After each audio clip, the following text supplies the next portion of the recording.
Welcome to the Mismatch podcast.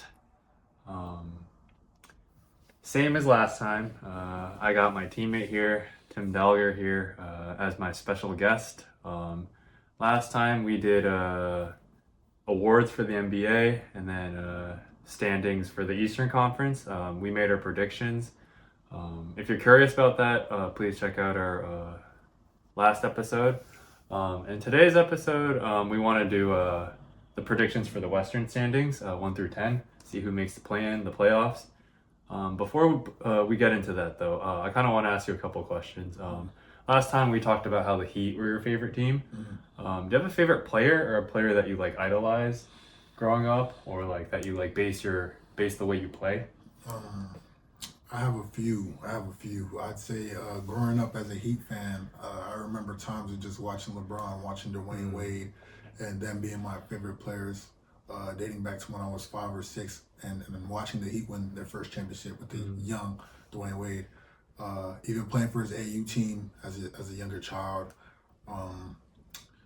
Then I grew into just loving LeBron, his time. I can remember those times, me being 10 or 11 and just watching every single game, living and dying by the wins and losses, winning 27 games in a row, 26 games in a row, and just great times for me as a kid. Favorite player transitioning to as I became older and figured out what my play style was, I started to look into two-way wings like a Jimmy Butler or Jaylen Brown, try to model my game after them, even sprinkling a little Kawhi Leonard. And for me, my favorite player as of recent has been Jimmy. How he keeps it simple, how he's still so effective, even in his older age, and even his runs with the Heat as well. Even watching him now with the Warriors, it's great to see how he affects the game so much. But I'd say my favorite player now is Jimmy Butler. Watch a lot of Ant Edwards, but I'd say mostly Jimmy Butler right now. I'm a huge Jimmy Butler fan. I feel like in recent like NBA, there's a lot of players that are very like, what do you call it? Like highlight, like for the highlight reel. Yes. Like Jordan Poole has like more skill than Jimmy Butler in terms of like bag and like dribbling skills, like how he can like break his opponent down one-on-one off the dribble. But like Jimmy Butler, he has like 2 moves in his bag. He's got that like shimmy, like bully ball, like skilled bully ball. Yeah, is like what I call it. if he gets cut off, he like spins left and then like goes up with 2, like bunch of ball fakes and like bunch of shot fakes. They fall for the third one, and he always gets his shot off. Like I feel like players like Jordan Poole appear to be better, like through the highlights, but like if you play basketball, like Jimmy Butler is like a lot better of a basketball player. I mean, statistics prove it too, but like even if you ignore, like if let's say Jordan Poole had a lot better stats than Jimmy Butler, I would still consider Jimmy Butler a better basketball player. And I feel like some of the younger generation and people that haven't watched NBA as much, I kind of want them to understand that. And so I'm very glad that you chose Jimmy Butler as one of your favorite players right now. I think I can see why like you like Jimmy Butler. I can see like the resemblance how you like to kind of drive to the lane and then you like to kind of work in the mid post using fakes, kind of like getting the opponent up in the air and then shooting your jump shot. Like I feel like that's kind of a skill that's been kind of forgotten, or like that hasn't been used as much. So I really respect that. And then do you want to tell me a little bit about like your college, like where you went to school, and then like if there's any like major alumni, like NBA players or like any like players that you're close to, or like someone that you've played in the past that you thought was like really good? I'd say a player that I played in the past to answer first that I thought was really good in my college career was I thought Jalen Duran was really good. Jalen Duran, okay. Thought his strength as a freshman was just. He was like 18, right? You can't, you're not 18, but you are 18, but you're not 18. You know what I'm saying? Memphis, right? Yes, okay, Memphis. Yeah. And then even with Kendrick Nunn, he plays in the NBA. I know, he plays in the NBL in Australia. Just his ability to score and so quick. Also, Taylor Hendricks. We went to the same high school. He was a lot younger than me. Didn't play him until he was a freshman again in college. And just me having to guard him being 6'9" and being able to block shots and him just being able to shoot so well. Nobody could guard him. It's just like, this is crazy, and I can see why he was the number 9 pick a few years ago. And I think he's going to have a great career with the Jazz. And going back into just my story and my college, not having any offers out of high school, having to go to junior college, going for a year and find out I was ineligible after my first year, and I couldn't go right away to Division I after my first year of junior college.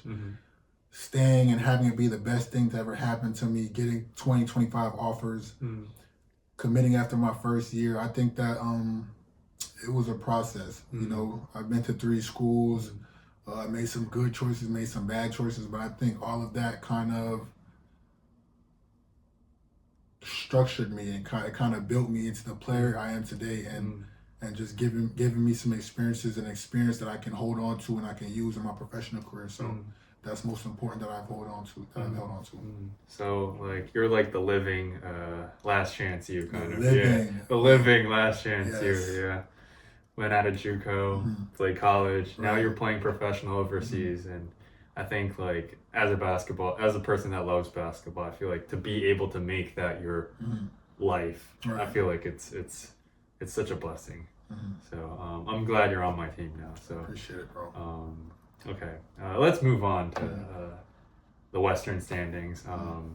Get into this is kind of, I feel like this is harder than the East because the West is so competitive. Let's go from 1 to 10 because I feel like the top seed is a lot easier for us to guess, and like the bottom gets harder. So I'll go first this time. I'll go. The number 1 seed in the East is going to be the OKC Thunder. Very easy choice. They're the champions last year, defending champions. They haven't really added anything or lost anything, but their new rookie and then their rookie from last year, Topic, should be coming back, and so we'll see how he plays. They're only gonna get better. Like, I mean, Chet's still young. Like J-Dub is still young. I mean, Cason Wallace, Aaron Wiggins, like all those players would be starters on other teams, and they're just good. What about you? I think this is a no-brainer. You know, just defending champions, 65 wins. 65-win team last year, and I don't think J-Dub has even played this year. They started 4-0. You have Chad, you have Caruso, a veteran, Lou Dort, just that culture that they're building over there. Even young guys that they have, I think it's so easy to put them at number 1, and they're definitely a contender again for a back-to-back. You know, granted, no injuries, but I think you're right. All right. For my second pick, this is my team. This is the team I root for. I got even before. Okay. Yeah. I got the Houston Rockets. It seems like last year they finally got out of the dark tunnel. They got out of the dark Jalen Green, like AAU basketball years. It was just hard to watch the Rockets, like the 4 or 5 years before that. But finally they were the 2 seed last year. I knew they were a piece away. They finally got Kevin Durant this year. They have the big wings that can defend, that can run, that are physical, grueling, that will slowly eat the life out of you with their defense. They got 3 really good bigs in Şengün, Steven Adams, and Capella. Their roster is very deep. Their one problem is having Fred VanVleet injured. But I think Reed Shepherd has the tools to figure it out, so I'm not too worried. So as long as he gets an opportunity, I think they're going to be fine. They just have to figure out the spacing. And so I got the Houston Rockets at number 2. I think personally this is our Eastern Conference Atlanta Hawks. I think this is just where we just defer a little bit and we just have a different opinion. I think for this team, being the second seed last year in the West, a very tough West, with a championship contending head coach and Ike Udoka, I think they have the team, but I think VanVleet just hurts them so much. You know, I think that makes the Thompson too. That makes Amon have to play differently, have to play point guard more. I think Reed Shepherd having to play point guard, he's kind of in a position where he didn't expect to be in, which is tough for them. I think that they should be looking for any guard that they can get to help them in the now. But I say for my second seed would be the Nuggets. I just think Aaron Gordon's improved 3-point shot. I think they give Christian Brown the extension. I just think that they have the same core. And Jokic, you always have a chance. I think they'll be barely number 2, but I think they'll be number 2 this year. The Nuggets, yeah, they're so good. I think Jokic, how he makes the right read, the right play every single possession down the floor, unless he misses a shot or turns it over by accident. Added Cam Johnson, added Bruce Brown, added Tim Hardaway Jr. They're deeper than last year. They got Jonas Valanciunas coming off the bench. The non-Jokic minutes were terrible last year. But with Jonas Valanciunas, you can do something similar to what Jokic is. Not exactly. He's really slow. I watched him play. He's really slow. I'm like, Valanciunas, man. But he's like physically imposing. I really like how they play. Jokic is one of my favorite players that plays right now. Plays the right way. I think Christian Brown's kind of slept on. I feel like he plays his role very well. Just plays really hard. Plays good defense. Can shoot. Can go downhill. NCAA champion. With Kansas. So. I think they have a shot at another title this year. So I have them at the 3 seed. I didn't know that Cam Johnson was on the Nuggets. I think that's a great replacement for Michael Porter, him going to Brooklyn. And I just think that he won't be as focused on himself. He won't be as ball stopper as MPJ. But I think that's a great third pick. For my 3, I have the Timberwolves. Always finding ways to win games. Julius Randle, Rudy Gobert, Nas Reed, Ant-Man, the likes of those guys, McDaniels. They still have that same core that they just need to grow, need to be groomed, need some hands on them. I think that they will be the 3rd seed this year. Okay, the Timberwolves. Okay, I always thought of the Timberwolves as being like a point guard away from a real contender. Mike Conley's a little bit old right now. Dante running the point, he's more of a shooter kind of. So that's always been hard. I have them a little lower, but for my 4, I have the Lakers. I think Luka with his new how many pounds did he lose? 40 pounds, 30 pounds. I feel like a good, healthy Luka team is always going to be a potential top 5 seed in the West. They'll have LeBron coming back, I think, eventually. I think DeAndre Ayton will have more motivation because he needs to prove something, and then he'll get more lobs from Luka, be a lob threat, be a pick and short roll threat. And so I'm hoping, and then Lakers obviously have the Japan's pride of Rui Hachimura. Right. Yeah, so definitely some bias there, but I hope the Lakers do well and have them the 4th seed. I also have them as my 4th seed. I just think that how JJ can figure out that supporting cast, that I think more important than the Luka and the LeBrons, even with LeBron getting older, we know what we can expect. I think Ayton will come along and understand what it means to even contend for a championship or even be deep in the playoffs. I think that is more on the Marcus Smarts, the Vandos, the Ruiz, the Austin Reeves, how you can get those guys to all find their niche and find their role for the team, which can make the difference. So that's my 4th seed. I watched the Lakers the other day. I like how Marcus Smart kind of comes in. Yeah, and it's gritty. And just makes those tough plays. Yeah, he brings an edge to the team that they never had. Right. Yeah, defensively, he's telling people where to go. I really like that about them. For my 5, you had them higher, but I have the Timberwolves for the same reasons as you. I think they're good. I think Ant's gonna get better. He's gonna be more efficient. Gonna make better reads. They obviously have the best defender behind Wemby, or I guess 2nd or 3rd, whether you have Mobley in there or not. But Rudy Gobert, Randall, and so they already have a good core. I think they're still a point guard away. So I think lack of play creators, I think is going to make them struggle a little bit in the regular season, but I still have them 5. For my 5, I'm going to go with San Antonio. I think that they're a promising team, of course, with all the young players. I just think all they're lacking is experience. De'Aaron Fox, I don't think he's seen the 2nd round. They have a great young player, won Rookie of the Year last year. I forget his name. Castle. I think he's great. He's coming along very, very well. I just think that's going to be what the NBA wants to see. Wemby versus LeBron and Luka, and just see that first round series. I think that's box office. Yeah, definitely. New generational talent versus old generational talent. Like, yeah, that's gonna be one of a big story for the media.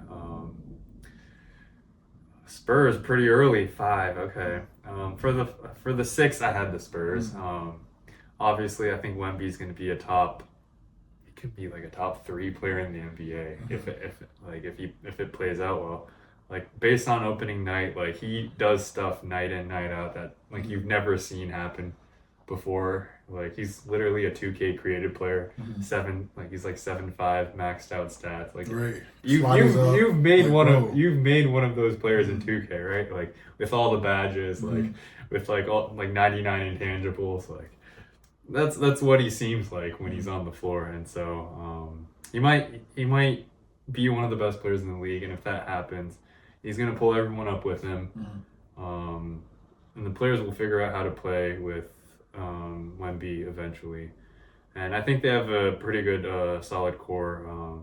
They added Cornet, they got Castle, they got Dylan Harper, Fox, Sohan. All those players, I think, will get better one level, and I think they're actually a playoff threat this year.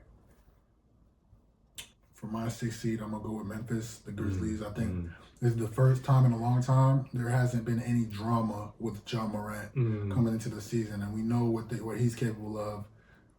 Being almost the face of the league just a few years ago, him, Jaren Jackson, a defensive player of the year candidate. Addition of the KC piece, I just think that they'll be a winning ball club. I can see them winning 45 to 47 games and just be a sleeper. Okay. I've always been like anxious about the Grizzlies because Ja always gets like he gets hurt too outside of the problems outside the court, and then them losing Bane. See how that happens. See how that goes. But there's only one ball, so I think the other players will get more touches, and I think like Wells is a young and developing player. I think he'll be good. Edey, Zach Edey. We'll see how he turns out. Does Jaren Jackson not want to play 5?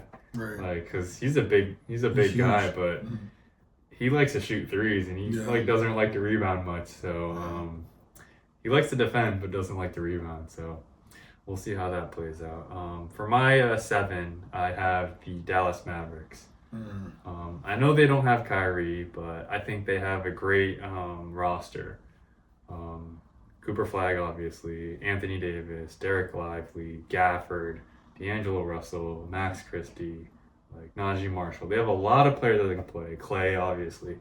And then once Kyrie comes back, I think that's like an automatic like playoff team. And as long as they can kind of hold the fort down, like for like the first however long Kyrie's gone, I think they're going to be really good. So I have them as a 7th seed. For my 7th seed, I'm gonna go ahead and go with the unction. You know, the oldest team in the NBA. I'm gonna go with Kawhi, James Harden, Beal off the bench.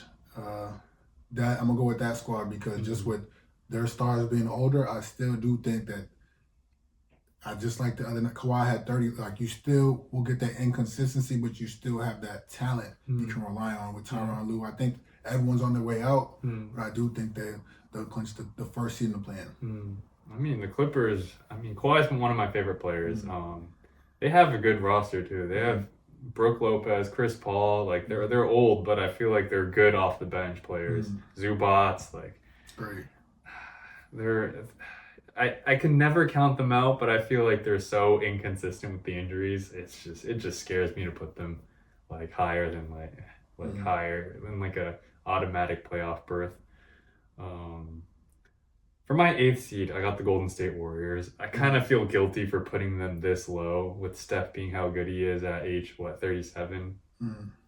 They got Jimmy. Kuminga seems like he's motivated to play. They got Al Horford. You can never count Steph out, but just the West is so stacked that I had to put him here, the 8th seed. How about you? Wow, see, I forgot about the Warriors. I didn't even have them on my list. I got to slip them in there now. I like the Warriors a lot. I think they'll they'll win a lot of games this year. I think they'll win a lot of games this year just based off the fact of Jimmy penetrating, getting into the free throw line where they lack. You got Chef Curry still looking fantastic, Draymond defending.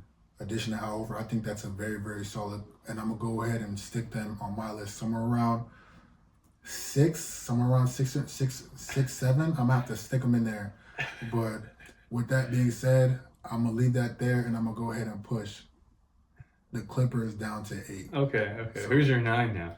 My 9 is going to be the Rockets. Okay. I just think for the me... disrespect. No, not disrespect. I just think you can see it. A lot of times in the NBA, things happen that you never expect. And we know that. I just think the Rockets will struggle. The lack of point guard, the Sengun and KD connection, great players, but even you can see they're starting slow, which is expected. But the mix of younger players, it's not easy to play with Kevin Durant. It's not easy to understand. We have to get in the ball in these situations. So I do think that they'll be the 9th seed. Okay. Fair enough. No offense taken. Surprised they're going to be a playing team for you. For the 9, I got the Clippers. Kawhi's my favorite player, as I've talked about, if he's healthy. They're old, but I think they have John Collins was a good addition too. I feel like. So once they hit the playoffs and make the playoffs, they're reliable, I think. But I think they're not a great regular season team. For my last and final play-in team, I got the Grizzlies. I think they're going to be around 500, and there's not going to be a big difference from like the 4 seed to the 10 seed, in my opinion. Like a 3-game difference maybe. I think Ja, if he has no drama, no injuries, I think they're going to be around here. I think they can be a successful team. Ty Jerome, I like him. I like the way he plays. Played for my AAU team when I was younger. And so kind of rooting for him. So kind of that too. I put them 10th. Okay. For my last seed, I'm going to go with Dallas. Being because the not having Kyrie for God knows how long this season. But most importantly, I feel like watching them at the end of this year, even though early after post-Luka trade, one of those teams that just find ways to lose games. Find ways to I can see them being around 41, 42 wins and just having that inconsistent play of stars in and out of the lineup, AD's health. I think until they can get a full stretch of games with everybody healthy, they'll struggle to be that 50, 55 win team that we all know they can be with Clay, AD, and Kyrie, and even the addition of Cooper Flag and Lively and Gafford, all those dudes. Like to me, that's a top 3 seeded team. All those guys healthy, but like I said, the inconsistency of just who's on the floor. So I have them as my last playing team. Okay, so 1 through 10 is out. Okay. I think more or less we picked all the same teams that are going to be in 1 through 10. West is super competitive, so we'll see how the season goes. That'll be it for the Western standings. So tell us in the comments how we did. Tell us your opinions. So news around the NBA recently. Chauncey Billups and Terry Rozier have been arrested for alleged illegal gambling. FBI investigation happened. So I think when you think about crime, I'm not like a law person or anything, but like murder is a crime, right? You're taking the life of another person. You know it's bad, and when you do it, like as a normal person, you realize it's bad. If you like, it's like you're taking someone else's life. Like gambling, like it's like, for example, you and I were like, let's say we bet $100 on who wins this rock, paper, scissors game. Like that doesn't seem that bad ethically. Like why do you think like some forms of gambling is illegal? In like even in Japan or even the US, some like forms of gambling is illegal, obviously, in the US too. Like why do you think that is? I think because it's illegal and it's such a bad thing is because as players are able to control or kind of dictate the outcome of the game, they can necessarily fix certain outcomes and fix certain situations to benefit or to have friends benefit or have peers benefit. If, for example, Terry Rozier if you were to pick all of his unders, I think in 2023 or 2022, whatever year it was, he was predicted to either go over 13 points or under 13 points. He has the utter control of controlling whether he can go under that or over that. So once you manipulate the outcome of the game, you're essentially stealing money. So I think that's why it seems to be such a crime, because you're purposely not scoring a certain amount of points. You're purposely leaving the game early to manipulate the fact of my peers can benefit and make all this money because you gambled that he wouldn't, because you had inside information from the source that this would happen. So it's not only cheating, but it's stealing money, and it is a crime because you're getting paid a certain amount of money to perform and not do that. So being a direct I guess and person involved in that situation, obviously the ethics of it is not great, right? But what about in Japan, any kind of betting is any kind of gambling is illegal. So even you're not allowed to bet on poker, in Japan. Even if it's online, it's illegal. It's hard, when I brought up for me, I thought I wondered why gambling was considered a bad thing in Japan and so illegal. I thought maybe because it's hard to control what the product that's being bet on. Is it just money? Is it a person? Is it a building? Is it land? I just feel there's no limit to what you bet for. Let's say we play a game of poker. Let's say right now we're betting money, but let's say next we're gonna bet my house.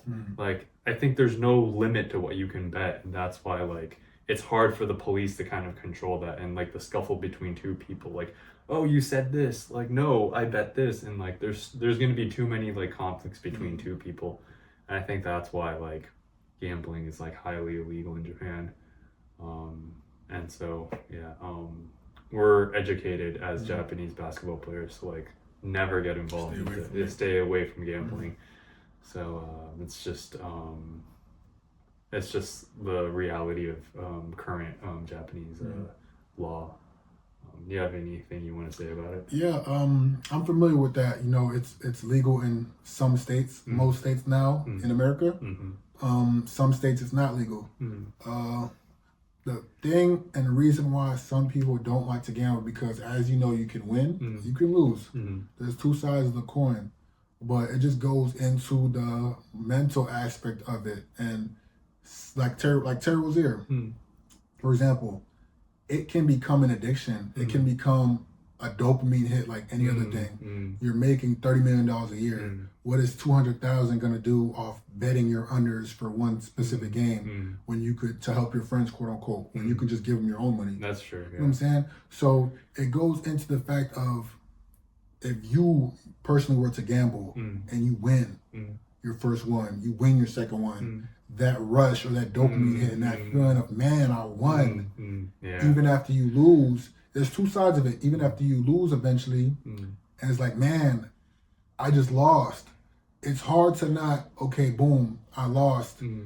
I want to get my money back. Let me just put in a bet. Now you're not even thinking critically. You're just making a bet to try to get your money back. It's kind of an emotional decision. Decision. So people can go broke off gambling. Yeah, definitely. People can get rich off gambling if they do it the right way. Yeah. But I think I see it, and a lot of people see it in negative connotation for a reason, because once you get into that dark side of, man, I lost, I'm trying to get my money back, gamble again, it's you lose again. Now you're just blindly betting on. I've seen guys bet on cricket, table tennis, things they have nothing about, but they just do it because of that dopamine hit of, oh, I won again. So that's the deeper side of gambling. Okay. So you're thinking about how gambling can have effects such as addiction too. It's like that dopamine addiction.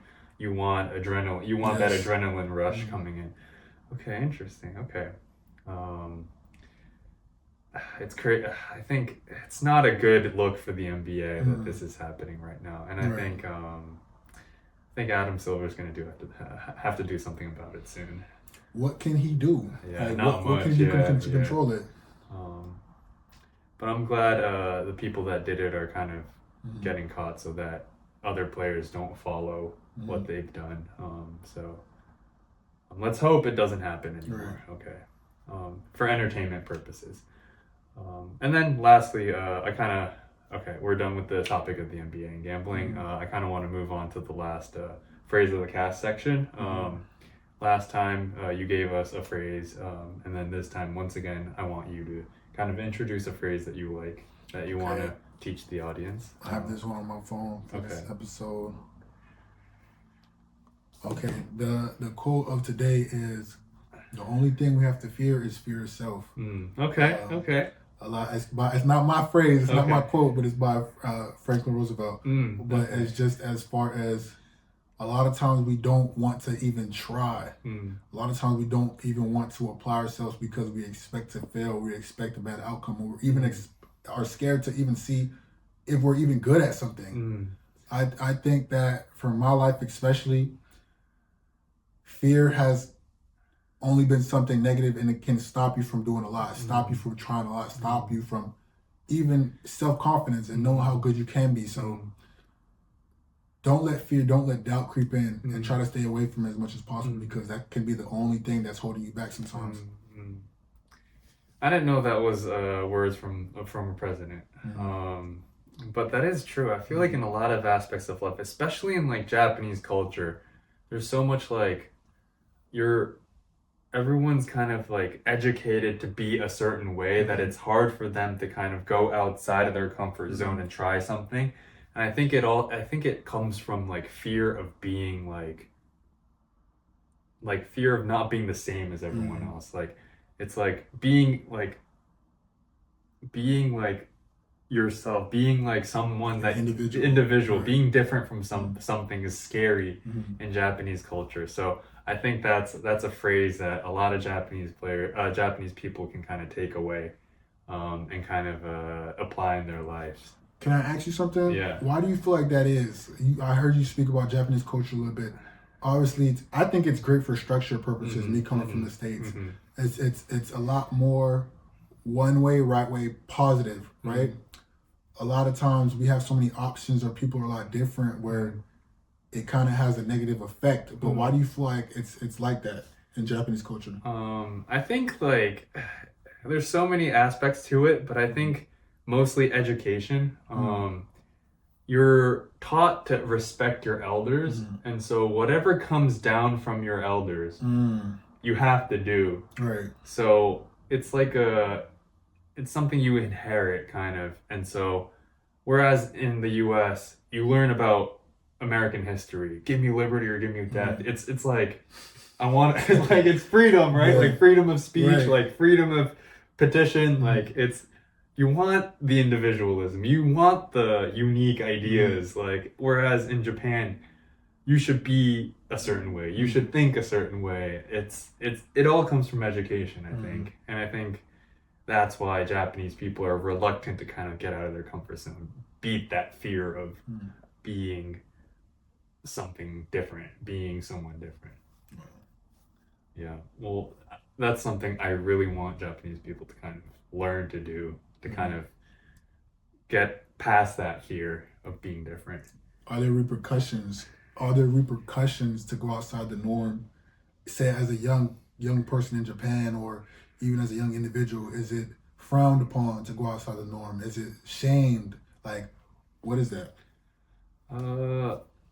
People will look at you a certain way. People will look at you like you're different, but there won't be I hope that there aren't consequences, you know? There might be bullying, but that happens everywhere. Right. So I want people to not be scared of kind of being themselves and being what they believe in. Okay. Yeah. Great phrase. Great choice. I really appreciate. I really appreciate, and I think everyone else appreciates that phrase. That'll be it for this podcast. Thank you, Tim, for showing up on my podcast for 2 episodes. We'll see you again soon.